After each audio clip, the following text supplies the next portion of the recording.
विधानसभा चुनाव के बाद आजमगढ़ और रामपुर लोकसभा उपचुनाव में बीजेपी को मिली जीत के बाद अब पार्टी मिशन 2024 की तैयारियों में जुट चुकी है। बीजेपी का फोकस उन लोकसभा सीटों पर ज्यादा है जिसमें 2019 में बीजेपी को हार मिली थी। बीजेपी की लखनऊ में अहम बैठक हुई और बैठक में 2024 के अभियान की रूपरेखा तय की गई। इस बैठक में मुख्यमंत्री योगी आदित्यनाथ, दोनों डिप्टी सीएम केशव प्रसाद मौर्य, ब्रिजेश पाठक के अलावा बीजेपी के प्रदेश प्रभारी राधा मोहन सिंह, प्रदेश अध्यक्ष स्वतंत्र देव सिंह, महामंत्री संगठन सुनील बंसल मौजूद रहे। चतुर्मुखी विकास के लिए, प्रदेश में कानून का राज और मजबूत करने के लिए हमारी पार्टी लगातार काम कर रही है और आप देख रहे हैं कि पार्टी लगातार कार्यकर्ताओं के लिए जनहित में लगातार काम कर रही है। देखिए, समाजवादी पार्टी का हाल आप जानते हैं, वो डूबता हुआ जहाज है और वहाँ न नीति है न एजेंडा है। केवल गुंडे, माफिया, मवाली, अराजक तत्वों को इकट्ठा करके चुनाव लड़ना, उनके सहारे सरकार चलाना उनका पुराना सगल रहा है। धीरे धीरे सभी जो शुचिता के साथ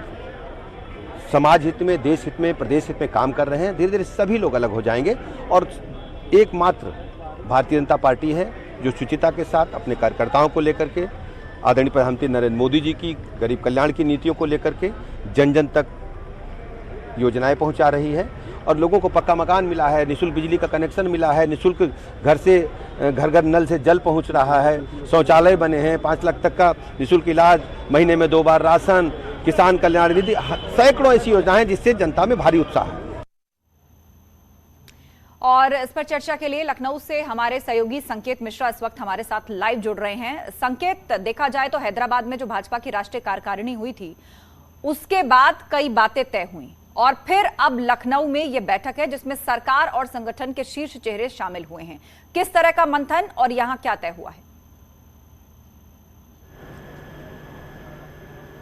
देखिए, भारतीय जनता पार्टी के राज्य मुख्यालय में बैठक चल रही है और इस बैठक में मुख्यमंत्री योगी आदित्यनाथ मौजूद रहे। मुख्यमंत्री योगी आदित्यनाथ अपने संबोधन के बाद निकल गए हैं, लेकिन बैठक अब भी जारी है और उस बैठक में दोनों डिप्टी सीएम मौजूद हैं। भारतीय जनता पार्टी के प्रदेश के अध्यक्ष स्वतंत्र देव सिंह मौजूद हैं, महामंत्री संगठन सुनील बंसल मौजूद हैं और इसके अलावा पूरे उत्तर प्रदेश से जो जिलों के प्रभारी हैं, जिलाध्यक्ष हैं, वो इस बैठक में मौजूद हैं। इस बैठक का जो उद्देश्य है वो सीधे तौर पर जो पिछले दिनों तेलंगाना में बैठक हुई राष्ट्रीय कार्य समिति की, उस कार्य समिति में जो एजेंडे तय किए गए थे, जो आगे के अभियान है भारतीय जनता पार्टी के, उनको किस तरीके से उत्तर प्रदेश में जमीन पर उतारा जाए और उसमें सरकार और संगठन का किस तरीके से समन्वय हो और किन किन उन चेहरों को कौन सी जिम्मेदारियां दी जाएं जिससे भारतीय जनता पार्टी के पक्ष में एक बेहतर माहौल बन सके, इन सभी मुद्दों पर आज ये बैठक चल रही है। और इस बैठक में उन बूथों पर भी चर्चा हो रही है जो 35,000 से ज़्यादा बूथ भारतीय जनता पार्टी ने